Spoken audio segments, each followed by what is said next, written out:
আমাদের যে কোনো সমস্যা হলে আমরা টহল পার্টিকে বললে টহল পার্টি মনে করেন এটা সমস্যা দূর করতেছে।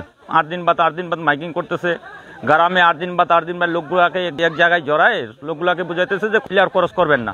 বিজিবি সবসময় আমাদের পাশে আছে। বর্ডারে তারা সবসময় ঘোরাফেরা করে, রোদ বৃষ্টি ঝড় যে কোনো দুর্যোগ সময় তারা বর্ডারে থাকে। এদের জন্য আমরা শান্তিতে বসবাস করতেছি।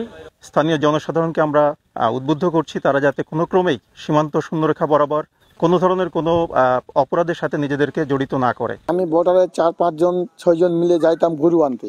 আমি সিনিয়র, বিজিবি প্রতিদিন আমার বাসায় প্রতিদিন ঘুরে। এই জন্য বলতেছি আর ব্যবসা করব না, আমি গৃহস্থী করে চলে বিদে খাবো। 10-12 জন মিলে যাইতাম।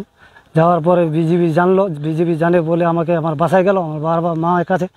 ওনাকে বললো যে তুমি আর যেও না, যা গেলে ধরা খেয়ে যাবেন। আমি আগে স্মাগলারি করতাম, বিজেপি শোনাতেই আমি তখন স্মাগলার বাদ দিছি।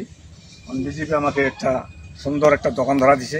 দোকানটা নিয়ে আমি এখন সুন্দর করে খাইতে পারতেছি। রাষ্ট্রের প্রয়োজনে, রাষ্ট্রের সার্বভৌমত্ব রক্ষায় যে কোনো পদক্ষেপ নিতে বিজেপি যে কোনো মুহূর্তে প্রস্তুত আছে।